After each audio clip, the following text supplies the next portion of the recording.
ආයුබෝවන් දුල පුතාලා අද අපි සාකච්ඡා කරන බලාපොරොත්තු වන්නේ උසස් පෙළ භෞතික විද්‍යාවේ පළවෙනි පාඩම වන මිනුම කියන පාඩම. මේ වෙනකොට අපි මිනුම පාඩමේ කොටසක් අපි සාකච්ඡා කරලා තිනවා දුල පුතාලාට. මිනුම් උපකරණ කියන කොටස යටතේදී වර්නියර් කැලිපරේ කියන කොටස මේ වෙනකොට අපි සාකච්ඡා කරලා ඉවරයි. කුඩා මිනුම් මනිද්දී වර්නියර් කැලිපරය අපට උපකාර වුණා. ඒ සඳහා අපට වර්නියර් මූලධර්මයේ භාවිතා කරගෙන තමයි අපි මිනුම් මැන්නේ. මිනුම මනිද්දී අපට සිද්ධ වුණා පරිමාණ දෙකක් භාවිතා කරන්න. ඒ වගේම අපට පුළුවන් තවත් ආකාරයකට කුඩා මිනුම හදාගන්න.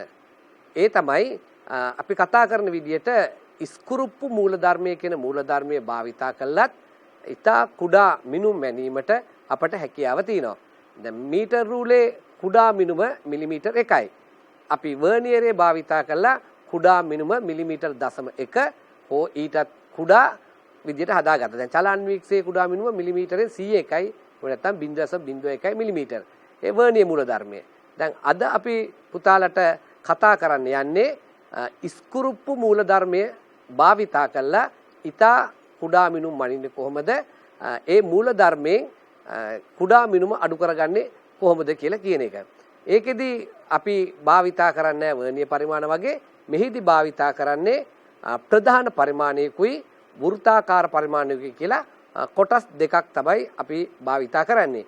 ඒ ඉස්කුරුප්පු මූල ධර්මයේ භාවිතා කළා අපි හදාගත් උපකරණයකුත් තියෙනවා. ඒ තමයි මයික්‍රෝමීටර ඉස්කුරුප්පු ආමානය. අපි මයික්‍රෝමීටර ඉස්කුරුප්පු ආමානයේ ක්‍රියා කරන ඉස්කුරුප්පු මූලධර්මයේ මොකක්ද කියලා දැන් අපි සාකච්ඡා කරන්න බලමු. අපි මේ විදිහට ගත්තොත් පුතේ මේ තියෙන්නේ ඉස්කුරුප්පු ආමානය. මේ ඉස්කුරුප්පු ආමානයේ ක්‍රියා කරන්නේ ඉස්කුරුප්පු මූලධර්මයේ අනුව. අපි ඉස්කුරුප්පු මූලධර්මයේ මොකක්ද කියලා දැන් සලකා බලමු. මේ තියෙන්නේ ඉස්කුරුප්පු මූලධර්මය තමයි මේ තියෙන්නේ. මොකද්ද ඉස්කුරුප්පු මූලධර්මයේ? ඒකේ තියෙනවා පුතේ කොටස් දෙකක්. එකක් තමයි ඉස්කුරුප්පුව කියලා එකක් තියෙනවා. අනිත් එක මුරිච්චිය කියලා තියෙනවා. මේකෙදි සිද්ධ වන්නේ ඉස්කුරුප්පුව භ්‍රමණය කරාම මුරිච්චියට සාපේක්ෂව ඉස්කුරුප්පුව ඉස්සරහට එනවා. ඉස්කුරුප්පුව භ්‍රමණය කරාම මුරිච්චියට සාපේක්ෂව ඉස්කුරුප්පුව ඉස්සරහට එනවා. ඉස්කුරුප්පුව එක වටයක් කැරකෙව්වහම නැත්නම් එක වටයක් භ්‍රමණය කරාම ඒ මුරිච්චියට සාපේක්ෂව ඉස්කුරුප්පුව ඉදිරියට එන දුරට අපි නමක් කියනවා ඉස්කුරුප්පු අන්තරාලය. ගොඩාක් උපකරණ වල පුතේ ඒ ඉස්කුරුප්පු අන්තරාලය මිලිමීටර් 1ක් එහෙම නැත්නම් මිලිමීටර් භාගයක් වන පර තමයි සකස් කරලා තියෙන්නේ. මිලිමීටර් 1ක් නැත්නම් මිලිමීටර් භාගයක්. ඒ වගේම තමයි වෘත්තාකාර පරිමාණයකුත් තියෙනවා. පුතාලා අපි බලමු මේ වෘත්තාකාර පරිමාණය ඊළඟ රූප සටහනේ. මේ තියෙන්නේ ඒකෙම වෘත්තාකාර පරිමාණය සහිතම හදාගත්ත එකක්. දැන් මේකේ වෘත්තාකාර පරිමාණය පුතේ සමාන කොටස් බෙදලා තිනවා කොටස් 100කට. ඒ වගේම තමයි මේ ඉස්කුරුප්පුව එක වටයක් භ්‍රමණය වුණාම මේ මුරිච්චියට සාපේක්ෂව ඉස්කුරුප්පුවට ඉස්සරහට එනවා. ඒ එක වටයක් කරකුවම ඉස්සරහට එන දුරට අපි කිව්වා ඉස්කුරුප්පු අන්තරාලය කියලා. ගොඩක් ඒ වගේ මිලිමීටර් 1යි මිලිමීටර් භාගය. අපි හිතමු මෙහෙම. එක වටයක් භ්‍රමණය කරාම මුරිච්චියට සාපේක්ෂව ඉස්කුරුප්පුව ඉදිරියට එන දුර මිලිමීටර් 1ක් කියලා හිතමු. ඒ කියන්නේ ඉස්කුරුප්පු අන්තරාලය මිලිමීටර් 1ක් කියලා හිතමු. එතකොට වෘත්තාකාර පරිමාණය එක වටයක් කරගෙනවනේ. වෘත්තාකාර පරිමාණය අපි හිතමු කුඩා කොටස් 100කට බෙදලා තියෙනවා කියලා. කුඩා කොටස් 100කට බෙදලා තියෙනවා කියලා හිතමු. එතකොට එක වටයක් කරකුණා කියලා කියන්නේ කුඩා කොටස් 100ක් භ්‍රමණය වෙනවා. එතකොට වෘත්තාකාර පරිමාණයේ කුඩා කොටස් 100ක් භ්‍රමණය වෙනකොට එතකොට ඉස්කුරුප්පුව ඉදිරියට යන දුර මිලිමීටර් 1යි. නැවතත් පුතාලාට කිව්වොත් වෘත්තාකාර පරිමාණයේ සම්පූර්ණ වටයක් භ්‍රමණය වෙනවා. එතකොට කුඩා කොටස් 100ක් කරකැවෙනවා. කුඩා කොටස් 100ක් භ්‍රමණය වෙද්දී ඉස්කුරුප්පුව එන්නේ මිලිමීටර් 1යි. එතකොට අපිට මෙහෙම කියන්න පුළුවන් කුඩා කොටස් 100ක් කරකුවොත් මිලිමීටර් 1ක් එනවා නම් එක කුඩා කොටසක් භ්‍රමණය වුණොත් ඉස්කුරුප්පුව ඉස්සරහට ගමන් කළ යුතුයි. ඒ එක වෘත්තාකාර පරිමාණයේ එක කුඩා කොටසක් භ්‍රමණය කරාම ඉස්සරහට යන දුර මේ උපකරණයේ කුඩාම මිනුම කියලා එනවා. ඒ නිසා කුඩා මිනුම අපට ප්‍රකාශනයක් ආකාරයෙන් සමීකරණයක් ආකාරයෙන් පුතාලට ලබා ගන්න පුළුවන්. අපි බලමු ඒකේ ළඟට මේ තියෙන්නේ කුඩා මිනුම ලබා ගන්න විදිය. කොහොමද කුඩා මිනුම ලබාගෙන තියෙන්නේ? ස්කුරුප්පු අන්තරාලය වෘත්තාකාර පරිමාණයේ කොටස් ගන්නින් බෙදලා තිනවා. ස්කුරුප්පු අන්තරාලයේ වෘත්තාකාර පරිමාණයේ කොටස් ගන්නින් බෙදලා තිනවා. එතකොට වෙනවා අර වෘත්තාකාර පරිමාණයේ කුඩා කොටසක් භ්‍රමණය වුණත් ස්කුරුප්පු ඉදිරියට යනවා. පුතේ ඒක අපේ පියවි ඇහැට පේන්නේ නැහැ. මොකෝ පේන්නේ නැත්තේ හේතුව අපේ පියවි ඇහැට මිලිමීටර් 0.1ක වගේ චලනයක් දැක් ගන්න පුළුවන්. මිලිමීටර් 100න් එකේ චලනයක් අපිට පේන්නේ නැහැ. ඒ නිසා හැබැයි ඒ වෘත්තාකාර පරිමාණයේ එක කුඩා කොටසක් භ්‍රමණය වුණත් ස්කුරුප්පුව ඉස්සරහට ගමන් කරනවා. අන්නේ ගමන් කරන දුර වගේ කුඩා මිනුම් මෙම මූල ධර්මයේ භාවිතා කරලා මයින්න පුළුවන්. අපි උදාහරණයක් විදිහටත් කතා කරන්න පුළුවන්. දැන් මේකේ තියෙන්නේ පුතේ ස්කුරුප්පු හිසේ පරිධිය කොටස් 100කට බෙදලා තිනවා. ස්කුරුප්පු හිසේ පරිධිය කුඩා කොටස් 100කට බෙදලා තිනවා. කුඩා කොටස් 100කට බෙදලා තිනවා. එතකොට එක වටයක් කරකුවාම ඉස්සරහට යන දුර මිලිමීටර් 1යි. බලන්න මේ තියෙන්නේ ස්කුරුප්පු හිසේ පරිධිය සමාන කොටස් 100කට බෙදා ඇත. ස්කුරුප්පු අන්තරාලයේ මිලිමීටර් 1ක් නම් කුඩා මිනුම කොපමණද? නැවතත් ඒක පැහැදිලි කරොත් පුතේ ඒ කියන්නේ ස්කුරුප්පේ වෘත්තාකාර කර බෙල්ලා තිනවා කොටස් 100කට. ඒ වගේම එක වටයක් කරකුවොත් ස්කුරුප්පු ඉදිරියට යනවා මිලිමීටර් 1ක්. එතකොට මෙන්න මේ සමීකරණයෙන් අපිට හොයා ගන්න පුළුවන් ඒ උපකරණයේ කුඩා මිනුම එක කොටසක් කරකුවොත් යන්නේ කොහොමද? අපි බලමු පුතේ ඒක මේ විදිහට. මේ තියෙන්නේ ස්කුරුප්පු අන්තරාලය වෘත්තාකාර පරිමාණයේ කොටස් ගන්නින් බෙදෙනවා. ස්කුරුප්පු අන්තරාලය වෘත්තාකාර පරිමාණයේ කොටස් ගන්නින් බෙදෙනවා. ඒතර ස්කුරුප්පු අන්තරාලයට කීයද ආවේ? ස්කුරුප්පු අන්තරාලයේ මිලිමීටර් 1යි. වෘත්තාකාර පරිමාණයේ කොටස් කීයක් තිබ්බේ? 100යි. එතකොට 100ෙන් බෙදුවාම 0.01 මිලිමීටර. ඒ කියන්නේ පුතේ මේ මූල ධර්මයේ භාවිතා කරලා මිලිමීටරෙන් 100න් එකකට නිවැරදිව දිගමැනිය හැකි උපකරණ හදා ගන්න පුළුවන්. මේ මූල ධර්මයේ භාවිතා කළේම හදපු උපකරණයක් තමයි ස්කුරුප්පු ආමානය කියලා කියන්නේ. මයික්‍රොමීටර් ආමානය කියලා අපි හඳුන්වනවා. ඒ වගේම පුතේ පාසලේ තියෙන ගොඩාක් වෙලාවට තියෙන උපකරණේ ඔయిత තවත් විදිහට තියෙන්නේ ස්කුරුප්පු අන්තරාලයේ තියෙන මිලිමීටර් භාගයයි. ඒ කියන්නේ වෘත්තාකාර පරිමාණයේ එක වටයක් භ්‍රමණය කරාම ස්කුරුප්පු ඉදිරියට යන්නේ මිලිමීටර් භාගයයි. හැබැයි වෘත්තාකාර පරිමාණයේ කොටස් 50යි තියෙන්නේ. එතකොට එක වටයක් කරකුණා මිලිමීටර් භාගයක් යනවා. එක වටේ තියෙන කුඩා කොටස් 50යි. එහෙනම් අපි බලමු එවැනි උපකරණයක කුඩා මිනුම කොහොමද කියලා. බලන්න ස්කුරුප්පු හිසේ පරිධිය සමාන කුඩා කොටස් 50කට බෙදා ඇත. ස්කුරුප්පු අන්තරාලයේ මිලිමීටර් භාගයක් වේ. කුඩා මිනුම සොයන්න. පරිධිය කුඩා කොටස් 50යි. එක වටයක් කරකුණාම ඉදිරියට යන දුර මිලිමීටර් භාගයයි. එතකොට අපි දැන් බලමු කොහොමද හොයන්නේ කියලා. කුඩා මිනුම ස්කුරුප්පු අන්තරාලයේ බෙදීම වෘත්තාකාර පරිමාණයේ කොටස් ගන්න. කුඩා මිනුම නැවත ලියන්න පුළුවන් ස්කුරුප්පු අන්තරාලයේ මිලිමීටර් භාගයයි. එක වටයක් භ්‍රමණය කරාම ඉදිරියට යන්නේ මිලිමීටර් භාගයයි. එක වටයක් භ්‍රමණය කරාම ඉදිරියට යන්නේ මිලිමීටර් භාගයයි. වටේ කුඩා කොටස් 50කට බෙදෙනවා. එතකොට බලන්න මිලිමීටර් භාගයේ කොටස් 50න් බෙදෙනවා. එතකොට බලන්න ඇවිල්ලා තියෙන කොහොමද කියලා. මේ බලන්නකෝ මිලිමීටර් භාගේ 50න් බෙදෙනවා. දෙකේ ඉලක්කම් පල්ලයට යනවා. එක බෙදීම 100යි 0.01 මිලිමීටර්. පාසල් විද්‍යාගාරයේදී තියෙන ස්කුරුප්පු ආමානයේ ওই විදිහට තමයි පුතේ කුඩාම මිනුම තියෙන්නේ. දැන් බලන්න පුතේ මිලිමීටරෙන් 100 එකක් කියන්නේ කොතරම් කුඩා මිනුමක්ද කියලා. පුතාට පියවි ඇහිට බලා ගන්න හම්බෙන්නේ නැහැ. හැබැයි පුතේ ඊ타මත්ම කුඩා මිනුමක්. ඒ නිසා මේ ස්කුරුප්පු ආමානයේ භාවිතා කරලා ඊ타මත්ම කුඩා මිනු මැනගන්න පුළුවන්. මොනවාද ඊ타මත්ම කුඩා මිනුම් කියලා අපි කියන්නේ? එකක් තමයි කුඩා මිනුමක් කියලා කියන්නේ සිහින් කම්බියක. සිහින් කම්බියක විස්කම්බය අපිට මේකෙන්ම ඉන්න පුළුවන්. සිහින් කම්බියක විස්කම්බය. ඕගොල්ලෝ ලියන පොතේ කොලේ තියෙනවා පුතේ කඩදාසිය. ඒ කඩදාසියේ ඝනකම මනින්න පුළුවන්. ඒ කඩදාසිය ගමම පුතාලට මීටර් කෝදුවකින් මැනගන්න බෑ. නමුත් මයික්‍රොමීටර් සාමාන්‍යයෙන් කඩදාසියේ ඝනකම මැනගන්න පුළුවන්. කුඩා තහඩුක ඝනකම මැනගන්න පුළුවන්. ඒ වගේම කුඩා වානේ ගෝලයක විස්කම්බය මැනගන්න පුළුවන්. ඒ නිසා ඊ타මත්ම සියුම් කුඩා මිනුම් මේ මයික්‍රොමීටර් ස්ක්‍රූ ආමානයේ මැනගන්න පුළුවන්. මේ මූල ධර්මයේ භාවිතා කරලා හදලා තියෙන උපකරණේ අනුව. අපි බලමු මයික්‍රොමීටර් ස්ක්‍රූ ආමානය කොහොමද කියලා. මේ තියෙන්නේ ඒ මයික්‍රොමීටර් ස්ක්‍රූ ආමානය. පුතාලා ඒ මයික්‍රොමීටර් ස්ක්‍රූ ආමානයේ තියෙන කොටස් පිළිබඳ හොඳ අවබෝධයක් ලබාගෙන තිබිය යුතුයි. ඒකේ තියෙනවා පුතේ මුලින්ම මෙතන තියෙන කොටස ඒකට කියන නම තමයි කිනිහිරිය. කිනිහිරිය. ඒ වගේම තව කොටසක් තියෙනවා ඉද්ද. තව කොටසක් තියෙනවා ඉද්ද. පුතේ උසස් පෙළ A level විභාගෙදී මේ කොටස් නම් කරන්න කියලත් ප්‍රශ්න පත්‍රවල තිබ්බා. ABC කියලා එක නම් කරලා මේ කොටස් නම් කරලා දෙන්න කියලා. ඒ නිසා පුතාලා හොඳටම මේකේ තියෙන කොටස් පිළිබඳ අවබෝධය තියෙන්න ඕනේ. ඒවා ක්‍රියා කරන්නේ කොහොමද කියලාත් දැනගෙන තියෙන්න ඕනේ. කිනිහිරිය, ඉද්ද, ඊට පස්සේ විල්ල කියලා එකක් තියෙනවා. ප්‍රධාන රේඛීය පරිමාණය කියලා පරිමාණයක් තියෙනවා. ඊට පස්සේ වෘත්තාකාර පරිමාණයක් තියෙනවා. දිදාලය කියලා එකක් තියෙනවා. දිදාල හිස කියලා කොටසක් තියෙනවා. බලමු එයාගේ රෝල් ඉඳන්ම දිදාල හිස, දිදාලය, වෘත්තාකාර පරිමාණය, ප්‍රධාන පරිමාණය, විල්ල, ඉද්ද, කිනිහිරිය. තවත් එකක් තියෙනවා පුතේ මෙතන ඒකේ කරන්නේ අගුලක්. ඒ අගුළු දැමීම. දැන් අපි මිනුමක් ගන්නකොට ඒක චලනය වීම නවත්තන්න මෙතන තියෙන කොටසක් ඒකේ ලොක් කරන්න පුළුවන්, අගුලක් දාන්න පුළුවන්. දාලා තමයි පාඨාංක කියවන්නේ. අපි බලමු පුතේ මේකෙන් මුලින්ම මිනුම් ගන්න විදිය කොහොමද? මේක ක්‍රියා කරන්නේ කොහොමද කියලා.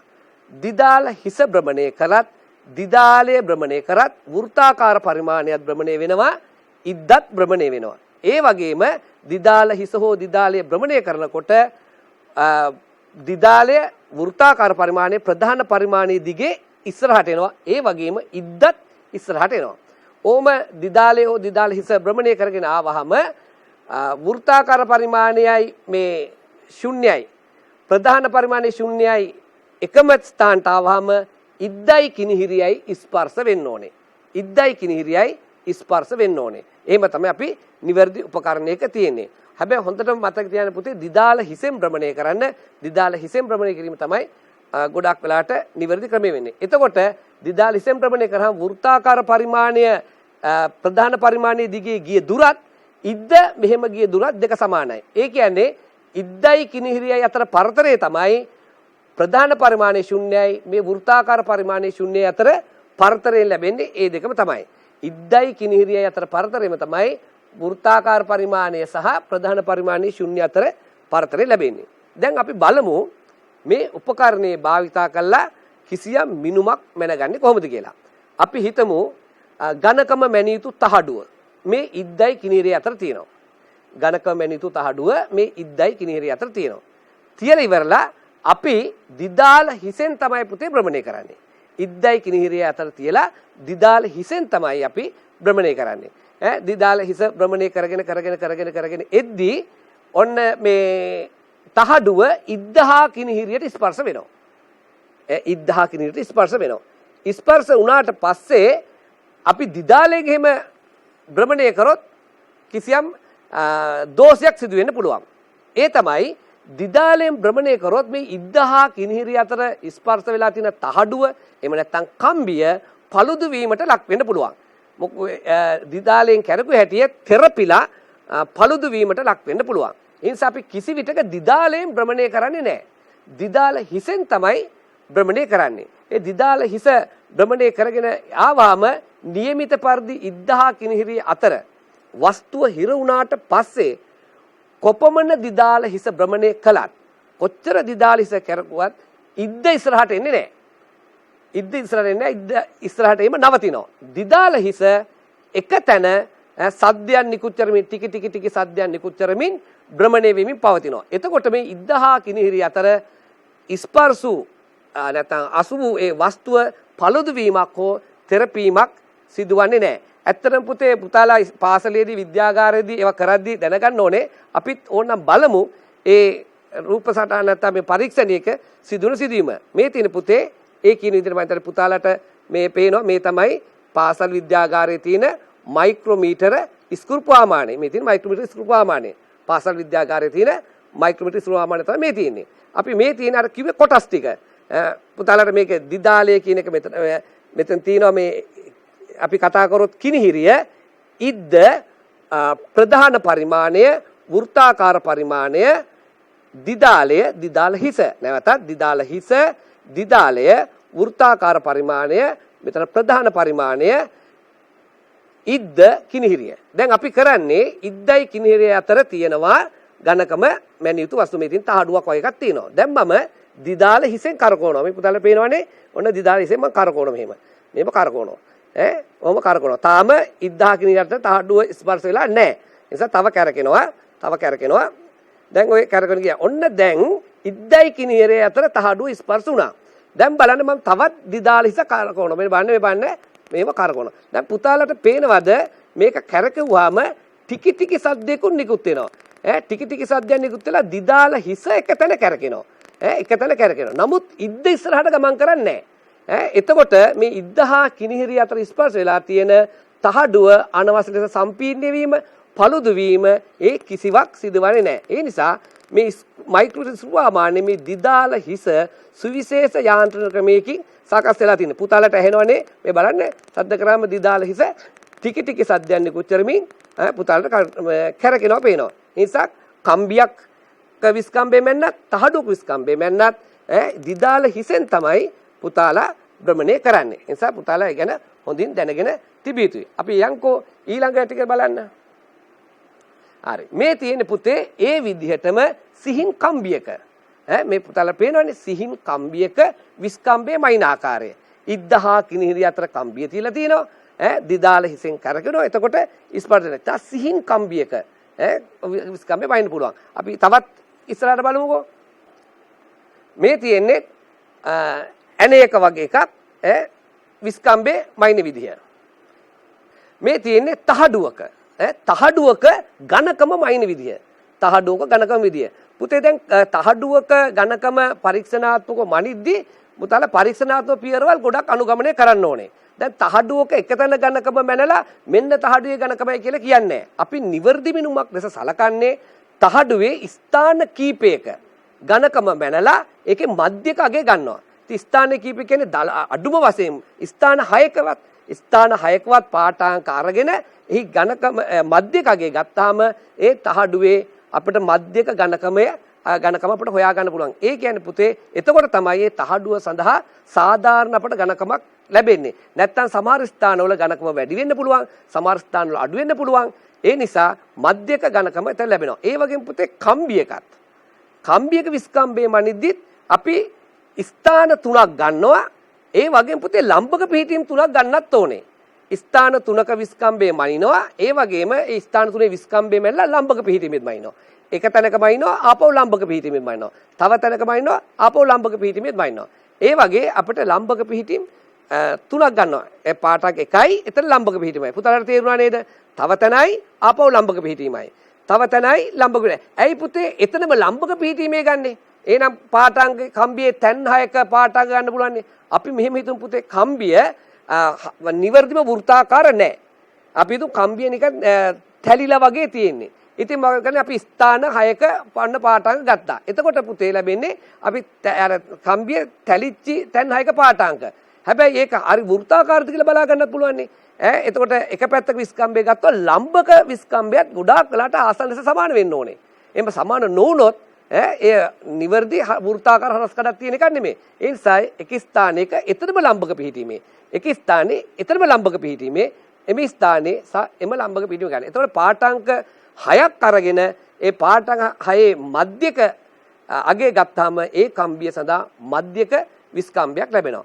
ඒ විතරක් නෙමෙයි පුතේ අපිට කම්බිය මේ ස්කෘපාමානෙන් පුළුවන් කුඩා ගෝලයක විස්කම්බේ මයින්නන්.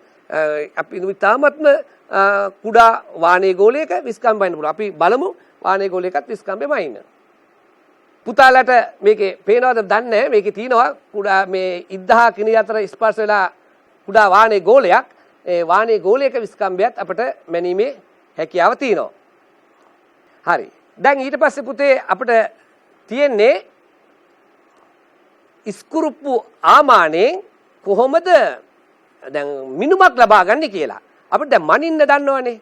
දැන් පුතාලා මිනුමක් මැන ගන්න දන්නවා. මනිනවා කියලා කිව්වේ ඉද්දහා කිනිහිරිය අතර වස්තුව තියලා හොඳට මතක තියාගන්න පුතේ දිදාල හිසෙන් තමයි ප්‍රබලය කරන්න ඕනේ. එතකොට තමයි අර ඉද්දහා කිනිහිරිය අතර තිබූ වස්තුව paludu නොවෙන්නේ. දැන් අපි බලන්න යන්නේ කොහොමද පාඨාංකයක් කියවා ගන්න කියලා. දැන් ඉද්දහා කිනිහිරිය අතර වස්තුව තිබ්බාම ඔය ප්‍රධාන පරිමාණය වෘත්තාකාර පරිමාණයේ පේන ආකාරය තමයි ඔය පුතාලට දිස් වෙන්නේ. ප්‍රධාන පරිමාණයේ කොටසකුත් පේනවා වෘත්තාකාර පරිමාණයේ කොටසකුත් පේනවා. පුතාලට පැහැදිලිව පේනවනේ ප්‍රධාන පරිමාණයේ බිඳුව පේනවා. මේ පුතේ ප්‍රධාන පරිමාණය මිලිමීටර් භාගයේ කොටස් වලින් තියෙන්නේ වෘත්තාකාර පරිමාණය කොටස් 50කට බෙදපු උපකරණයක් පාසලේ විද්‍යාගාරේ තියෙන උපකරණයක්. ගොඩක් වෙලාවට පුතේ පුතාලට මිනුම් ගැන එහෙම සඳහන් නොකර දුන්නොත් ගොඩක් වෙලාවට පාසලේ තියෙන ස්කෘපාමාණයෙන් ගානක් තමයි දීලා තියෙන්නේ. දැන් මේ වගේ එකක් දැක්ක හැටිව පුතාලා දන්නවා බලන්න බිඳුව තියෙනවා මේ තියෙන මිලිමීටර් භාගයේ ලකුණ. මිලිමීටර් 1 ලකුණ. මිලිමීටර් භාගයේ ලකුණ. අර වෘත්තාකාර පරිමාණයේ ලකුණ. ප්‍රධාන පරිමාණයේ මිලිමීටර් භාග වලින් තියෙන්නේ වෘත්තාකාර පරිමාණයේ කොටස් 50ක් මේ විදිහට තියෙනවා. අපි දැන් බලමු ඒකේ මේ පාඨාංකය කියවන්නේ කොහොමද කියලා. මේ තියෙන්නේ ඒ පාඨාංකය කියවන විදිය. හැමතිස්සෙම ඉද්දයි කිනිහිරියයි අතර පරතරය තමයි මේ ප්‍රධාන පරිමාණයේ බිඳුවයි වෘත්තාකාර පරිමාණයේ මෙන්න මේ රේඛාවයි අතර පරතරය තමයි ලැබෙන්නේ. ඉද්දයි කිනිහිරියයි අතර පරතරය තමයි ඔය දෙක අතර ලැබෙන්නේ. බලන්න ප්‍රධාන පරිමාණයේ බිඳුවයි මේ වෘත්තාකාර පරිමාණයේ තියෙන මෙන්න මේ ධාරය අතර පරතරය ලැබෙන්නේ ඒ ඉද්ද හා කිනිහිරිය අතර තබා ඇති වස්තුවේ ඝනකම. බලමු දැන් කොහොමද මේකේ තියෙන්නේ කියලා. මෙන්න බලන්න ප්‍රධාන පරිමාණයේ බිඳුව තියෙනවා. මේ මිලිමීටර් භාගය, මේ මිලිමීටර් 1, මේ මිලිමීටර් එතකොට 1.5. එතකොට මෙතන ඉඳන් මේ වෘත්තාකාර පරිමාණයේ ධාරයට යද්දී ප්‍රධාන පරිමාණයේ බිඳුව 0.5 1.5ක් කෙලින්ම කියව ගන්න පුළුවන්. හැබැයි තව පොඩ්ඩක් තියෙනවා මේ බලන්න මිලිමීටර් 1.5 ඉඳන් තව පොඩ්ඩක් තියෙනවා වෘත්තාකාර පරිමාණයට. අන්න ඒ ටික තමයි අපට වෘත්තාකාර පරිමාණයේ ආධාරයෙන් කියව ගන්න පුළුවන් වෙන්නේ. බලන්න එතන වෘත්තාකාර පරිමාණයේ ප්‍රධාන පරිමාණයේ රේඛාවත් එක්ක එකම කෙලින් තියෙන රේඛාව මොකක්ද කියලා. මේ බලන්න 5 6 7 8 9 10 11 12 13 වෘත්තාකාර පරිමාණයේ 13 කියන රේඛාව තමයි ප්‍රධාන පරිමාණයත් එක්ක එකම රේඛාවේ තියෙන්නේ. එතකොට අපි දැන් බලමු පාඨාංකය කොහොමද වෙන්නේ කියලා. බලන්න පාඨාංකය වෙන්නේ ප්‍රධාන පරිමාණයෙන් මිලිමීටර් 1.5යි වෘත්තාකාර පරිමාණයෙන් කොටස් 13යි. ඒක කුඩාම මිනුමෙන් අපි ගුණ කරා 0.01යි. එතකොට මේ කුඩා ප්‍රමාණය එනවා 0.13යි. එතකොට ඉද්දහා කිනිහිරිය අතර පරතරය 1.63යි මිලිමීටර් කියලා එනවා. එතකොට පුතේ ඉද්දහා කිනිහිරිය අතර තිබ්බේ සිහින් කම්බියක් නම් ඔය සිහින් කම්බියේ ඝනකම තමයි ලැබෙන්නේ. නැත්නම් විස්කම්බය තමයි ලැබෙන්නේ. තහඩුවක් නම් තහඩුවේ ඝනකම තමයි ලැබෙන්නේ. කුඩා වාණේ ගෝලයක් නම් කුඩා වාණේ ගෝලයේ විස්කම්බය තමයි ඕකෙන් අපට ලැබෙන්නේ. ওই විදිහට පුතාලා මේ වගේ පාඨාංක කීපයක් අරගෙන ගණනය කරලා ඒ පිළිබඳ අවබෝධයක් ලබා ගන්න ඕනේ පුතේ. උසස් පෙළ විභාගයේ එවැනි පාඨාංක නිතරම අහලා තිනවා. රචනාමය ප්‍රශ්නවලත් ගොඩාක් බහුවර්ණ ප්‍රශ්නවලත් පුතාලට ওই පාඨාංක මොකද්ද කියලා අහලා තිනවා. අපි බලමු ඊළඟට මේ තියෙන්නේ ඒ වගේම උසස් පෙළ විභාගෙටම ආපු ප්‍රශ්න පත්‍රයේ ගැටලුවක්. බලන්නේ ගැටලුවේ තියෙන්නේ තියෙන විදිහට ඉද්දයි කිනිහිරිය අතර කුඩා වාණේ ගෝලයක් තියෙනවා. වෙනද පුතාලට ඉද්දයි කිනිහිරිය අතර කුඩා වාණේ ගෝලයක් තියෙනවා.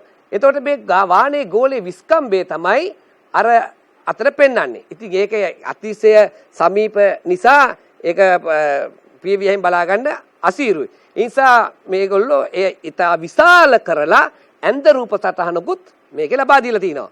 එතකොට මේ කුඩා ගෝලය ඇතුලේ තියෙන ටික තමයි ඒ රූප සටහනේ තියෙන්නේ. ඉතින් මේ වාණේ ගෝලයේ විස්කම්බය අගය ඒ සඳහා අගය කියව ගන්න පුළුවන්ද කියලා උසස් පෙළ විභාගයේදුත් පුතාලගෙන් අහලා තිනවා. ඉතින් ඒක අනුව දුන්නේ මේ ගැටලුවක් තමයි මේ තියෙන්නේ. ඒ වගේම පුතේ තව මේ බලන්න A B C D කියලා අකුරු ටිකක් දාලා තිනවා. ඒ කියන්නේ උසස් පෙළ විභාගයේදී මේ මයික්‍රොස් ප්‍රමාණයේ කොටස් මොනවාද කියලා හඳුන ගැනීමත් ඔබලගෙන් බලාපොරොත්තු වෙලා තිනවා. අපි බලමු මේ සම්බන්ධයෙන් අසා තියෙන ප්‍රශ්න මොනවාද කියලා. අපි බලමු. එක රූපේ පෙන්වා ඇති මයික්‍රොමීටර් ස්වල්පමානෙහි ABC සහ D ලෙස ලකුණු කරන ලද කොටස් නම් කරන්න. ABC D ලෙස ලකුණු කර ඇති කොටස් නම් කරන්න. අපි ආපහු ගිහලා බලමු ඒ මොකද්ද නැවත ලකුණු කර ඇති කොටස් මොනවාද කියලා. කැපිටල් A කියලා කියන්නේ විල්ල.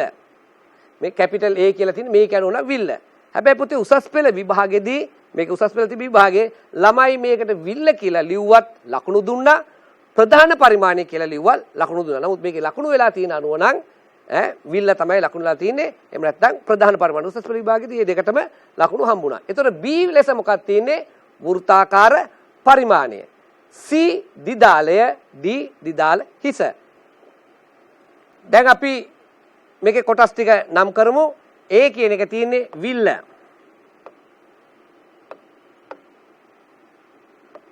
එහෙම නැත්නම් ප්‍රධාන පරිමාණය.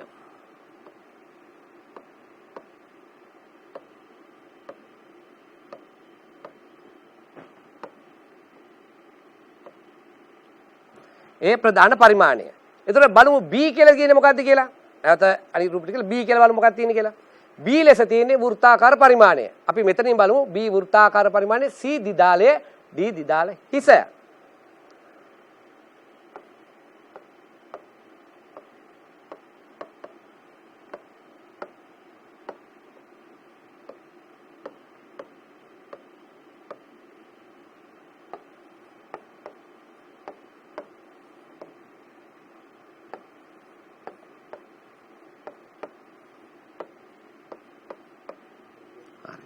ඔය විදිහට තමයි පුතාලා ඒ දීලා තියෙන ඉඩෙත් උත්තර ලියන්න පුරුදු වෙන්න ඕනේ පුතේ. තව එකක් තමයි පුතාලා මේ විවෘත ප්‍රශ්න වල දීලා තියෙන ඉඩත් භාවිතා කරන ඔය ඉඩ ඇතුළත තුලදී උත්තර ලියන්න පුතාලා උත්සාහ ගන්න ඕනේ. ඒ සඳහා පුරුදු පුහුණු වෙන්නත් ඕනේ. අපි බලමු ඊළඟට මොකද්ද තියෙන්නේ කියලා. ඊට මයික්‍රොමීටර් ස්ක්‍රූප්ව ආමානයේ කුඩා මිනුම මිලිමීටර වලින් කීයද? එතකොට පුතේ මේකේ කුඩා මිනුම ලබා ගන්න ක්‍රමය කොහොමද? ස්ක්‍රූප්ව අන්තරාලය බෙදනවා වෘත්තාකාර පරිමාණයේ කොටස් ගන්න. දැන් මේක ස්ක්‍රූප්ව අන්තරාලයේ තිබ්බේ මිලිමීටර භාගයයි. පුතාලා දැක්ක පරිමාණය මිලිමීටර භාගයේ කොටස් වලින් තමයි තිබ්බේ. එතකොට වෘත්තාකාර පරිමාණයේ කොටස් 50ක් මේකේ තියෙනවා. එතකොට මිලිමීටර භාගය බෙදනවා වෘත්තාකාර පරිමාණයේ කොටස් ගන්නෙන් 50යි.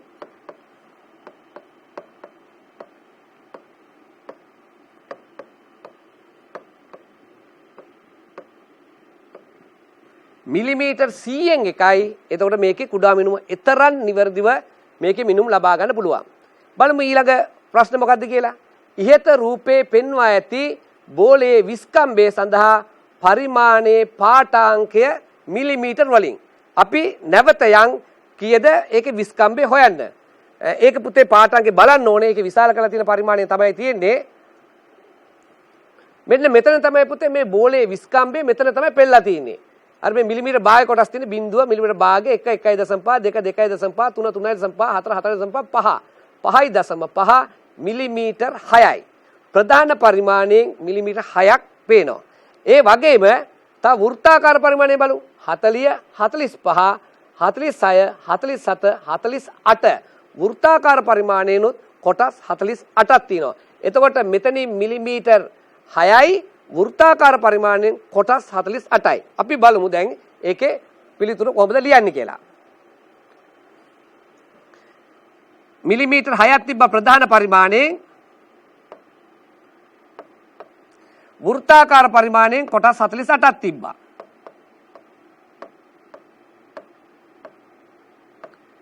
එතකොට ඒ කොටස් 48 කියන්නේ වෘත්තාකාර පරිමාණය කුඩා කොටස්. කුඩා කොටසක් කියන්නේ 0.01 මිලිමීටර. එවැනි කොටස් 48ක්. එතකොට මේ දෙක එකතු කරන් තියෙන්නේ 6.48යි මිලිමීටර තමයි මේ කුඩා වානේ ගෝලයේ විස්කම්බේ වන්නේ. 6.48යි මිලිමීටර වලින් ගත්තොත්. අපි බලමු ඊළඟට තියෙන ප්‍රශ්නේ මොකක්ද කියලා. මේ තියෙන පුතේ ඒ උපකරණයේ ඉද්දහා කිනිහිරිය අතර දැන් දාලා නැහැ වානේ ගෝලේ. ඉද්දහා කිනිහිරියට තියෙන වානේ ගෝලේ අයින් කරනවා. අයින් කළා දිදාල හිස භ්‍රමණය කරගෙන යනවා. දිදාල හිස භ්‍රමණය කරගෙන යනවා. කරගෙන ගියාම ඉද්දයි කිනිහිරියයි ස්පර්ශ වෙනවා. නිවැරදි උපකරණයක නම් ඉද්දයි කිනිහිරියයි ස්පර්ශ වුණාට පස්සේ මොකද්ද පෙන්වන්න ඕනේ? වෘත්තාකාර පරිමාණයේ ශුන්‍ය ලකුණට අදාළ ඉරත් ප්‍රධාන පරිමාණයේ ශුන්‍ය ලකුණට අදාළ ඉරත් එකම ස්ථානයක හමු වෙන්න ඕනේ. එකම ස්ථානයක හමු වෙන්න ඕනේ. එහෙම හමු වෙනවා නම් එයාට මූලාංක දෝෂයක් නැහැ. හමු වෙන්නේ නැත්තම් මූලාංක දෝෂයක් තියෙනවා. මේකෙත් පුතේ අර වගේම තමයි මූලාංක දෝෂය. හනු මල බැඳිලා නම් එතකොට මොකදලා තියෙන්නේ? අපි ඒ දෝෂය හොයලා ඒක අඩු කරන්න ඕනේ. හනු ගෙවිලා ගිහිල්ලා නම් අපි ඒ දෝෂය හොයලා එකතු කරන්න ඕනේ. දැන් මේකේ තියෙන්නේ හනු ගෙවිලා ගිහිල්ලා. බලන්න හරිනම් මේ බිඳුව ඇවිල්ලා මෙන්න මේ රේඛාව කෙලින් නවතින්න ඕනේ. නමුත් දැන් වෙලා තියෙන්නේ මේ වෘත්තාකාර පරිමාණයේ භ්‍රමණය කරන්න යද්දී මෙයාගේ බිඳුව දැන් මේ බිඳුව ඇතුළට ගිහිලා තියෙන්නේ. මෙයාගේ බිඳුවත් පහු කරගෙන කොටස් ගිහිලා 1යි 2යි 3යි කොටස් 3ක් වෘත්තාකාර පරිමාණයේ කොටස් 3ක් ඇතුළට ගිහිලා. දැන් මේකේ බිඳුව පේන නිසා පුතාලට හොඳින්ම අවබෝධ කරගන්න පුළුවන් කොටස් 3ක් ගිහිලා කියලා. මේ බිඳුව ගත්තොත් 1යි 2යි 3යි. සමහරක් දැන් මැද වගේ එකක් ආවොත් එහෙම එක සැරේම ගන්න කරන්න අමාරුයි. නමුත් මේකේ පහසුවෙම කොටස් 3ක් ඉදිරියට ගෙවිලා ගිහිලා කියලා හොයාගන්න පුළුවන්. එතකොට මොකද කියන්නේ? පුතාලා ඒ දෝෂේ හොයාගෙන අර මේක ගෙවිලා ගිය එක නිසා පාඨාංකයට එකතු කරන්න ඕනේ. අපි බලමු මොකක්ද අහලා තියෙන්නේ කියලා. ඉස්කුරුප්පු මූලාංක දෝෂය සොයා ගැනීම සඳහා මයික්‍රොමීටර ආමානයේ සකසා ඇති අවස්ථාව දෙක රූපේ පෙන්වා ඇති. බෝලේ විස්කම්බය සඳහා නිවැරදි එක මිලිමීටර වලින් දක්වන්න. මේකේ අහලා තියෙන පුතේ එක සැරේ මූලාංක දෝෂය විතරක් නෙමෙයි. මේකේ මූලාංක දෝෂයත් වෙලා ඒක පාඨාංකයට එකතු කරලා හෝ අඩු කරලා ඊට පස්සේ නාගේ තමයි අහලා තින්නේ. දැන් මේක ගිවිලා ගිය එකක් නිසා මේ දෝෂය එකතු කරන්න ඕනේ. දැන් පුතාලා මුලින් හොයලා තිනවා මේ ගෝලයේ විස්කම්බය සඳහා ලැබුණු පාඨාංකය. ඒකේ ලැබුණු පාඨාංකය ආවේ මිලිමීටර 6.48යි. එතකොට මේකේ දෝෂ එනවා කොටස් 3ක්නේ. එතකොට 3 වැඩි කිරීම 0.01යි. එතකොට පුතාලට තියෙන මේක එකතු කරන්න.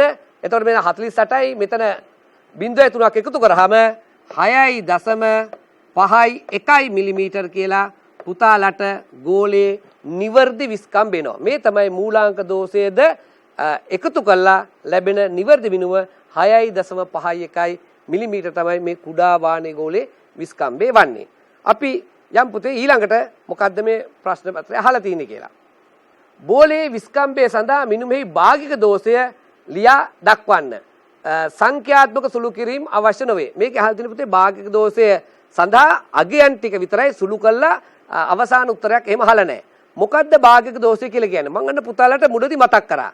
භාගික දෝෂය කියලා බලාපොරොත්තු වෙන්නේ උපකරණයේ කුඩාම මිනුම එම උපකරණයේ මගින් ලබා ගන්නා ලද මිනුමේ නිවර්දි අගයෙන් බෙදුවාම ලැබෙන අගය. එහෙනම් භාගික දෝෂය ඔන්න ලියමු. එතකොට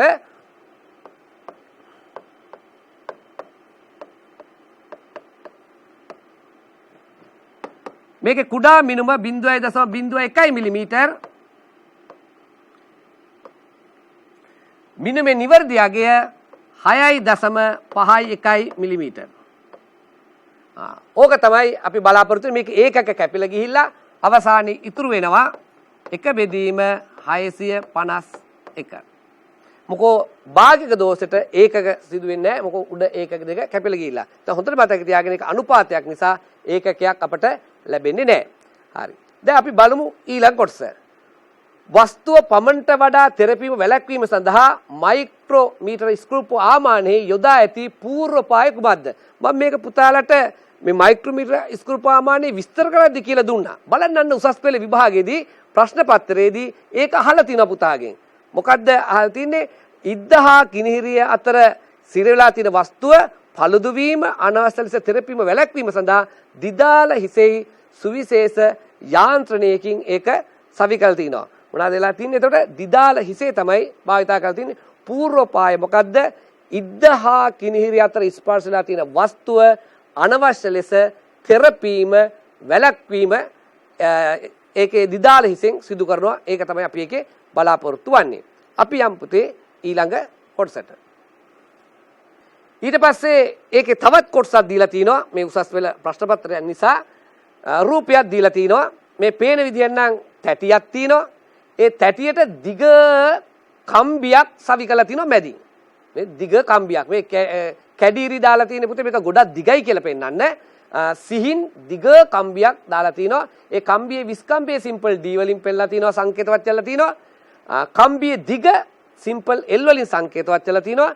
අර වෘත්තාකාර තැටියේ බාහිර විස්කම්බය සිම්පල් D2 සංකේතවත් කරලා තිනවා. ඒ තැටියේ ඝනකම මේ ඝනකම සිම්පල් T වලින් සංකේතවත් කරලා තිනවා. බලමු ප්‍රශ්නේ මොකද්ද කියලා තියෙන්නේ කියලා. තුන රූපේ මේ තුන රූපේ තියෙන්නේ තුන රූපේ පෙන්වා ඇති පරිදි වෘත්තාකාර හරස් කඩක් සහිත කම්බියක් මේ තියෙන්නේ වෘත්තාකාර හරස් කඩ සහිත කම්බියක් කම්බියක් දිග සෙන්ටිමීටර් 55ක් සහ විස්කම්බය මිලිමීටර් 4යි. මෙයාගේ දිග සෙන්ටිමීටර් 55 ටික ලොකු දිගක්. සහ මිලිමීටර් 4යි විස්කම්බය. ඒක ඉතා කුඩායි. මිලිමීටර් 4යි විස්කම්බය. තැටියකට විස්කම්බය මේ තැටියේ විස්කම්බය දීලා තිනවා සෙන්ටිමීටර් 5ක් සහ ඝනකම මිලිමීටර් 3ක්. ඒ අගයන් දල අගයන් පුතේ මේ දීලා තියෙන්නේ ඕගලන්ට දිරවල් පිළිබඳ අවබෝධය ලබා ගන්න තැටියකට සවිකර ඇත. වරහන් තුල ඇති විශාලත්ව ආසන්න අගයන් වේ. ඒක පුතාලට අදහස ගන්නයි අගයන් දීලා තියෙන්නේ. ඉහත එක් රාශිය මැනීම සඳහා මීටර රූල, ගෝලමානය, වර්නිය කැලිපරය, මයික්‍රොමීටර් ස්වාමානය යන මිනුම් උපකරණ අතරින් වඩාත්ම සුදුසු උපකරණය ලියා දක්වන්න. පුතාලට පාසලේ තියෙන මිනුම් උපකරණ ටිකම දීලා තිනවා. මීටර කෝදුව දීලා තිනවා. ඊට පස්සේ වර්නිය කැලිපරය දීලා තිනවා. ඉස්කුරු පාමානය දීලා තිනවා. ගෝලමානය ඒ වගේ මේ එක එක කොටස් මනින්න සුදුසුම එක තමයි අහන්නේ. ඔන්න බලමු පළවෙනි එක. Simple L. Simple L. මේ සිම්පල් L කියන්නේ සෙන්ටිමීටර් 55ක් සෑහෙන දිගක්. එතකොට පුතේ ඒ වගේ දිගක් මයින් තියෙන එකම උපකරණය මීටර කෝදුව විතරයි. වෙන උපකරණයක් ඔයගලන්ට විද්‍යාගාරෙදි නැහැ. මීටර කෝදුව. මොකෝ ඒක මයික්‍රොමීටර් ස්වාමානයේ මයින්ද බෑ. පුතාලා ඒ අවබෝධයක් තියෙන්න ඕනේ. දැන් ඉස්කුරු පාමානය දැන් මේ කතා කරන පාඩමේ ඉස්කුරු පාමානයේ මයින්ද පුළුවන් උපරිම ප්‍රමාණය මිලිමීටර් 25යි. ඒ පිළිබඳ දල අවබෝධයක් පුතාලට තියෙන්න ඕනේ. සෙන්ටිමීටර් නම් 2.5යි. එතකොට අහන්න පුළුවන් සර් වර්නිය කැලිපරේ කොහොමද විතර වෙන්න පුළුවන්ද? වර්නිය කැලිපරේ සාමාන්‍යයෙන් සෙන්ටිමීටර් 12.5ක වගේ ප්‍රමාණයක් තමයි මයින්ද පුළුවන් වන්නේ. ඒ වගේම චලන් වීක්ෂයක් සෙන්ටිමීටර් 20ක විතර ප්‍රමාණයක් මයින්ද පුළුවන්. මීටර් ඊට වැඩි සියලු දිගවල් මීටර් කෝදුවෙන් තමයි මයින්ද පුළුවන්. හැබැයි මෙන්නට කමක් නැහැ නේ පුතේ. අපි පුතාලා දන්නවා අපි මීට ඉස්සල කර පාඩම් වලදීත් කියලා දීලා තිනවා සෙන්ටිමීටර් 10ට වඩා වැඩි දිගවල් මීටර් කෝදුව භාවිතා කළාට කමක් නැහැ මනින්න. මොකද ඒතකොට ප්‍රතිශත දෝෂය 100ට 1ට වඩා අඩු වෙනවා. ප්‍රශ්නේ තියෙන්නේ සෙන්ටිමීටර් 10ට වඩා අඩු දිගවල් මීටර් කෝදුවෙන් මැන්නට පස්සේ තමයි ප්‍රතිශත දෝෂය වැඩි වෙන්න පටන් ගන්නෙ. දැන් එතකොට සෙන්ටිමීටර් 55ක් දිග එකක්. එහෙනම් මේක අනිවාර්යෙන් මීටර් රූල වෙන්න ඕනේ මේක.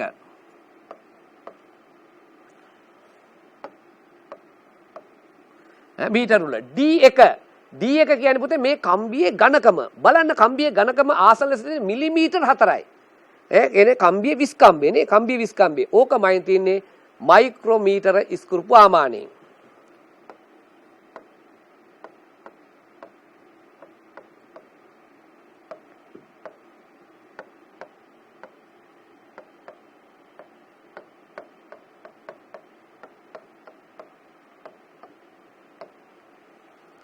D2 කියන්නේ පුතේ සෙන්ටිමීටර් 5ක් වගේ ප්‍රමාණයක්.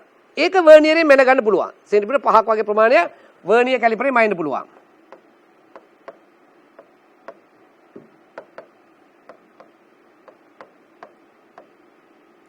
T ඝනකම අන්න තහඩුවේ ඝනකම. අපි මේ අද රූප සටහන් වල දැක්කා. තහඩුවේ ඝනකම ඉන්නේ මයික්‍රොමීටර ඉස්කුරු ප්‍රමාණය. එහෙනම් මේකත්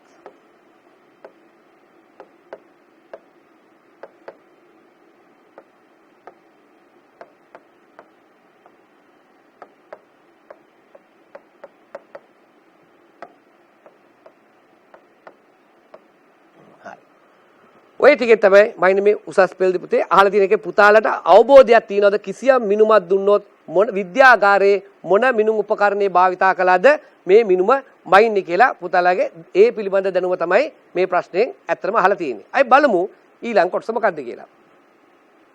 තැටියේ ඝනකම සඳහා වඩා හොඳ අගයක් ලබා ගැනීමට ඔබ අනුගමනය කරන පරීක්ෂණාත්මක ක්‍රියාපිළිවෙල කුමක්ද? පුතේ අපි ඒක විස්තර කරද්දී අද අපි සාකච්ඡා කරා. මං කිව්වේ තහඩුවක ඝනකම මයින්න ඕන නම් අපි එක තැනක මැනලා තහඩුවේ ඝනකම කියන්නේ. අපි තහඩුවේ ඝනකම තැනින් තැනට වෙනස් වෙන්න පුළුවන් නිසා ස්ථාන කීපයක ඝනකම මැල්ලා මධ්‍යක අගේ ගන්න ඕනේ. ඒක තමයි පුතේ මේ උසස් පෙළ ප්‍රශ්න පත්‍රය අහලා තියෙන්නේ. බලන්න මේ තහඩුවේ ඝනකම වයින්න මොකද්ද පරීක්ෂණාත්මක පිළිවෙල? මොකද්ද පිළිවෙල? තහඩුවේ ස්ථාන කීපයක පාඨාංකගෙන ඒ පාඨාංකවල මධ්‍යක අගේ ලබා ගැනීම තමයි ඒකට පිළිතුර වන්නේ. අයි බලමු ඊළඟ එක. එක්තරා වර්ගයක පොලිතින් කොලයක ඝනකම මයික්‍රොමීටර් ස්ප්‍රමාණයේ කුඩාම මිනුමට වඩා බෙහෙවින් කුඩා වේ. මයික්‍රොමීටර් ස්ප්‍රමාණයේ භාවිතයෙන් කොලයක ඝනකම නිමානය සඳහා ක්‍රමයක් යෝජනා කරන්න. ඔන්න පුතේ ඒකේ කියලා තියෙන්නේ ඉස්කුරු ප්‍රමාණයේ කුඩා මිනුම මිලිමීටර් 100කයිනේ. නමුත් පුතාලට මයින්න තියෙන කඩදාසියේ ඝනක ඊටත් පොඩි. දැන් ඊටත් කුඩා ඒවා මොනවාද පුතාලා දන්නවනේ. දැන් අපි දන්නවා සාමාන්‍යයෙන් කෑ මොතන ගන්න ලන්ෂ් ෂීට් තියෙන්නේ. හරි තුනි. අපි නිකනුත් පුතේ ලුණු සිවිය කියලා කියන්නේ ඉතාමත්ම තුනි. ඔය වගේ ටිෂු ඉතාමත්ම තුනි. ටිෂු එක නම් ස්ක්‍රූ ප්‍රමාණය මයින්න පුළුවන්. නමුත් ඊටත් කුඩා මේ තහඩුවක් තමයි මේ දීලා තියෙන්නේ. ඉතාමත් කුඩා තහඩුවක් දීලා තියෙන්නේ. මයික්‍රොමීටර් උපමානයේ කුඩා මිනුමටත් අඩුයි මේ මිනුම. එහෙනම් කියනවාද මේ මැනගන්න බෑ මේ උපකරණ වැඩි කුඩායි කියලා. අපි එහෙම අතහරින්නේ නැහැ. මේක අහලා තියෙන්නේ ඔයා පුතාලා හිතලා ක්‍රමයක් යෝජනා කරන්න. දැන් එකකම ඉන්න බෑ. එහෙනම් පුතේ මෙන්න මෙහෙම වුණොත් මෙවැනි කඩදාසි කීපයක් ගන්නවා. අපි හිතුව මෙවැනි කඩදාසි 100ක් විතර ගන්නවා. කඩදාසිය එක මත තියෙනවා. තියලා ඉවරලා දැන් මේ කඩදාසි නැත්තම් ওই ෂීට් 100 ගණකම අයිනෝ. 100 ගණකම අයිනෝ. අපි හිතමුකෝ 100 ගණකම ආවේ මිලිමීටර් 2යි. දැන් මොකද කරන්නේ? මං කරනවා ඒක බෙදනවා අපි හිතමු ඔය කොටස් 100න්. අපි එහෙමත් හිතමුකෝ. නැත්තම් 100 ගණකම ආවේ මිලිමීටර් 0.01යි. එතන කඩදාසි 100ක් 0.01ක් නම් එකක් කරන්න මොකද්ද? ඒ ගණකම ඒ කඩදාසි ගණනින් බෙදුවාම එන්න දලාගයක් හම්බ වෙනවා ඒ සීටේ ගණකම. මම හිතා පුතාලට කියන එක තේරුණාද දන්නේ නැහැ. ඒ වගේම පුතේ තව එකක් මෙහෙම යෝජනා කරන්න පුළුවන්. කඩදාසි 100ක් නැහැ. තියෙන එකයි. එහෙනම් පුතේ ඕක නමනවා. එකයි එතකොට දෙකක් වෙනවා ආපහු නමනවා හතරක් වෙනවා ආපහු නමනවා අටක් වෙනවා ආපහු නමනවා 16ක් වෙනවා ආපහු නමනවා 32ක් වෙනවා ඔන්න එතකොට එක මත කියලා දැන් අපි දු තහඩු 32ක් ඇවිල්ලා ওই 32 ගණකම අයින්නවා මැනලා අන්නේ ආවේ පාඨාංකේ 32න් බෙදුවාම ආසන් ලෙස අපි එක තහඩුවක ගණකම මයින්නවා ඒ නිසා පුතේ උඩක් වෙලාවට උසස් පෙළ විභාගෙදී පුතාලගේ ඒ වගේ නිර්මාණශීලී දැනුමුණු බලාපොරොත්තු වෙනවා කොහොමද මේවා භාවිතා කරලා Tamanට ප්‍රයෝජනවත් විදියට කතා කරන්න කියලා ඒකේ අහපු ප්‍රශ්නයක් තමයි එතකොට මේ තියෙන්නේ. දැන් පුතාලට තේරුණාද උසස් පෙළ ප්‍රශ්නයකට පිළිතුරු සපේන විදිය. ඒ අහලා තියෙන විදියට මේ භාවිතා කර දැනුම අරගෙන ඒවා තමයි භාවිතා කරන් තියෙන්නේ. හරි පුතේ. අපි කතා කරේ මයික්‍රොමීටර් ස්පූර්ප ආමානය ගැන. අපි ඊට පස්සේ මේ ස්කුරුප්පු මූලධර්මයෙන් භාවිතා කරලා තව අපිට තියෙනවා උපකරණයක් කතා කරන ගෝලමානය කියලා. අපි ඒකත් සාකච්ඡා කරන්න බලමු. මේ තියෙන්නේ ගෝලමානය. මේ තියෙන්නේ ගෝලමානය. ස්කුරුප්පු මූලධර්මයේ භාවිතා කළා හදාගත්තේ මූලධර්ම. මේකේ තියෙන පුතේ වෘත්තාකාර පරිමාණයක් තියෙනවා. පුතාලට ඒක උඩින් පේනවා වෘත්තාකාර පරිමාණය. ඒ වගේම රේඛීය පරිමාණ තියෙනවා. මේකේ වෘත්තාකාර පරිමාණයයි රේඛීය පරිමාණය පැහැදිලිව වෙනම තියෙනවා. මේකෙත් ඒ විදිහම තමයි.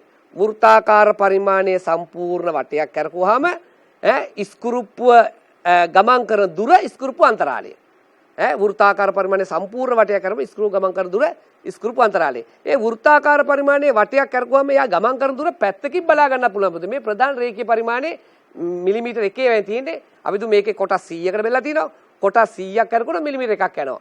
තව කරකුණා තව මිලිමීටර් එකක් යනවා. ওই විදිහට පුතේ අර මූල ධර්මෙම තමයි භාවිතා කරලා තියෙන්නේ. ගෝලමානය මොකටද භාවිතා කරන්නේ? ගෝලමානයෙන් පුළුවන් අපට කුඩා තුනී තහඩුවක ගණකම් මනින්න. කුඩා තහඩුව ගණකම් මනින්න පුළුවන්. ඒ වගේ තමයි ගෝලීය පෘෂ්ඨයක වක්‍රතාරයේ මැන ගන්න පුළුවන්. තවත් පුතේ අනිත් උපකරණ වලින් මනින්න බැරි වැදගත් ඒවා තියෙන පුළුවන්. අපි හිතමු තහඩුවක් තියෙනවා. තහඩුවක පෘෂ්ඨයේ කොහේ හරි තැනක පොඩි පළුද්දක් වෙලා තියෙනවා. මේ පළුද්දේ ගැඹුර හොයා ගන්න ඕනේ. ඒ පළුද්දේ ගැඹුර අපිට හොයා ගන්න ඕනේ. ඒ පළුද්දේ ගැඹුර වෙන කිසිදු උපකරණයකින් අපිට හොයා ගැනීමේ හැකියාවක් නැහැ. මේ ගෝලමානය තමයි හොයාගන්න වෙන්නේ. ගෝලමානයේ තහඩුව මත තියලා වෘත්තාකාර පරිමාණයේ කරකවනවා. එතකොට ස්කුරුප්පු තුඩ අර පළුද්දේ ගැඹුර තැනේ පතුර පස්සේ ඝනකම මැන ගැනීමේ හැකියාවක් අපිට තියෙනවා. ඒ නිසා මේ ගෝලමානයෙන් මයින්න පුළුවන් පාටක වෙන කිසිදු උපකරණයකින් මැන ගැනීමේ හැකියාවක් නැහැ. ඒ නිසා ගෝලමානය ඉතාමත්ම වැදගත් උපකරණයක් අපේ පරීක්ෂණ සඳහා. තව එකක් පුතාලා දැනගන්න ඕනේ මේ ගෝලමානයේ පාද. මේ ගෝලමානයේ පාද සමපාද ත්‍රිකෝණයක ශීර්ෂ වල තමයි තියෙන්නේ. ගෝලමානයේ පාද සමපාද ත්‍රිකෝණයක ශීර්ෂ. ස්කුරුප්පු තුඩ කරකවගෙන ආවම හරියට ඒ ත්‍රිකෝණේ කේන්ද්‍රය තියෙනවා. දැන් මේ එකම සමතලයක තියලා තින්නේ. එතකොට මේ පාද තුන ත්‍රිකෝණයක ශීර්ෂ වල තියෙනවා. ස්කුරුප්පු තුඩ ඒ කේන්ද්‍රය තියෙනවා. සමහරක් වෙලාවට එහෙමත් අහන්න පුළුවන් පුතේ. ප්‍රශ්න මොකද්ද ගෝලමානයේ පාද හා ස්කුරුප්පු තුඩ අතර සම්බන්ධතාවය? අපි ඒකේ සම්බන්ධතාවය තියෙන එක උතින පොඩක් මේ තියෙන ගෝලමානයේ පාද තුන මෙතන පාදවල තියෙන්නේ PQR සම්පාදිකුණක ශීර්ෂ ස්කුරුප්පු තුඩ එහි කේන්ද්‍රය. පාද හා ස්කුරුප්පු තුඩ අතර සම්බන්ධතාවය අපි සාමාන්‍යයෙන් කරන්නේ ගෝලමානයේ සමතල වීදුරු තහඩුවක තියලා වෘත්තාකාර පරිමාණය භ්‍රමණය කරනවා. ස්කුරුප්පු තුඩ වීදුරු තහඩුවේ ගෑවුනහම ප්‍රධාන පරිමාණයේ ශුන්‍ය ලකුණත් වෘත්තාකාර පරිමාණයේ ශුන්‍ය ලකුණත් එකම රේඛාවේ එකම මට්ටමක තියෙන්න ඕනේ. එහෙම නැත්නම් මූලාංක දෝෂයක් තියෙන්න ඕනේ. එකම රේඛාවේ එකම මට්ටමක තියෙනවා. එහෙම නැත්නම් මූලාංක දෝෂයක් තියෙන්න ඕනේ. පුතේ නිතරම උසස් පෙළ ප්‍රශ්නේ අහලා තිනවා ඒ ස්කුරුප්පු තුඩ මේ වීදුරු තහඩුවේ ස්පර්ශ උනේ කොහොමද කියලා දැනගන්න. අපි නැවතත් අපි ඉස්සර රූපෙට යන් මේ ස්කුරුප්පු තුඩ මේ තහඩුවේ ස්පර්ශ වුණා කියලා දැනගන්නේ කොහොමද කියලා. ඒ දැනගන්න පුතේ මේ වෘත්තාකාර පරිමාණයේ කරකවද්දී මේ ස්කුරුප්පු තුඩ තියෙනවානේ. ඒකේ ප්‍රතිබිම්බ තුඩ මේ තහඩුවෙන් පේනවා. මේ ප්‍රතිබිම්බ තුඩ මේ තහඩුවෙන් පේනවා. එතකොට මේ ප්‍රතිබිම්බ තුඩයි ස්කුරුප්පු තුඩයි මෙහෙම ඇවිල්ලා ආන්න මෙහෙම එකිනෙක ස්පර්ශ වන අවස්ථාවට ආවම මේකේ පේන ප්‍රතිබිම්බ තුඩ නම් මේ වස්තු තුඩ නම් මේ ඒ දෙක ස්පර්ශ වන අවස්ථාවට ආවට පස්සේ තමයි අපි මේක ස්පර්ශ වුණා කියලා දැනගන්නේ. මේ ගොඩාක් වෙලාවට පුතේ සමහරක් කට්ටිය කියනවා මේ සමපාත කියලා. මේ උසස් පෙළ ළඟදී තිබේ ප්‍රශ්න පත්‍රයේ මේකේ තිබ්බ පුතේ ප්‍රශ්නේ සමපාත කියලා කිව්වට ලකුණු හම්බුනේ නැහැ. නමුත් ළමයි ලිව්වා. ඒක සමපාත වීමන්නේ සමමාත වෙනවනේ පුතේ එකමත් එක වැටෙන්න ඕනේ. එහෙම නෙවෙයි ඉන්නේ වස්තු තුඩයි මේ තුඩයි එකිනෙක ස්පර්ශ වෙන අවස්ථාවට පැමුණාම තමයි ඒකේ වෙන්නේ. හරි මේ තියෙන එතන ගෝලමාණයෙන් අපිට පුළුවන් ගෝලීය පෘෂ්ඨයක වක්‍රතාරයේ මනින්න ඔයගේ තුනී තහඩුවක ඝනකම් මනින්න. අපි බලමු මේ තියෙන පුතේ තුනී තහඩුවක ඝනකම් මනින්න විදිය. කොහොමද ඝනකම් මනින්නේ? ඉස්සලාම මේ තහඩුව අයින් කරලා ස්කුරුප්පු තුඩ කරකෝගෙන එනවා. ඒක ආවට පස්සේ මේකේ ගාවනවා. ඊට පස්සේ ස්කුරුප්පු තුඩ උඩට යන පරිදි වෘත්තාකාර පරිමාණය කරකවනවා. අපි ගොඩාක් වෙලාට කැරකූ කොටස් ගානක් ගැන ගන්නවා. අපි දුන් උඩට මෙහෙම වෘත්තා 1යි 2යි රවුම් 3යි රවුම් අපි දුන් එතන චූටි කොටස් 400යි. ඇයි මේකේ කැලි 100ක් තියෙනවානේ කුඩා කොටස්. ඊට පස්සේ තහඩුව තියෙනවා. ඊට පස්සේ ආපහු ස්කුරුප්පු තුඩ තහඩුව ස්පර්ශන ටෙක් කරකවනවා.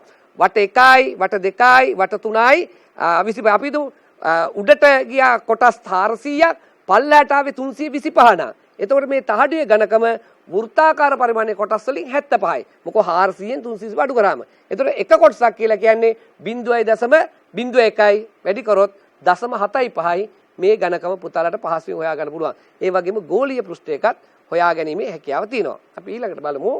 මේ තමයි මේ පාඨාංකයක් කියව ගන්න විදිය.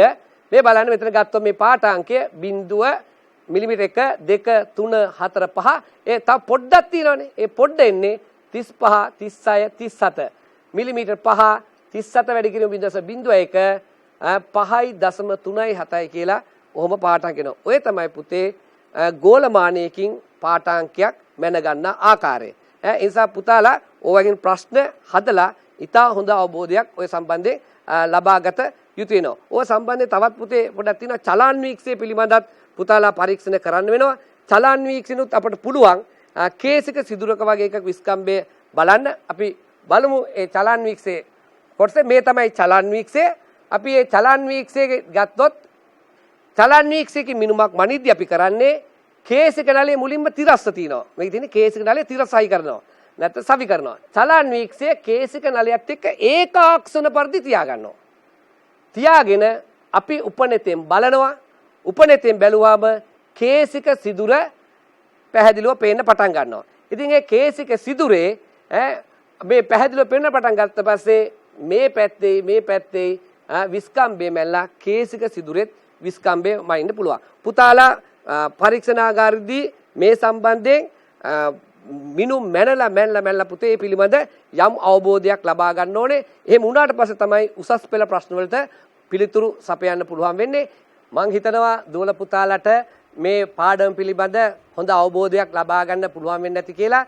ඒ වගේම පුතේ මේ සම්බන්ධයෙන් තියෙන ගැටලු පුතාලා ඉතා හොඳින් සාකච්ඡා කරලා හොඳ අවබෝධයක් ලබාගෙන උසස් පෙළ විභාගෙට සූදානම් වෙන්න කියලා. ඒ වගේම පුතේ අපි මේ ඊළඟටත් මෙවැනිම පාඩම් වැඩසටහන් කීපයකින් නැවත හමු වෙමු. ඔබ සැමට ආයුබෝවන්.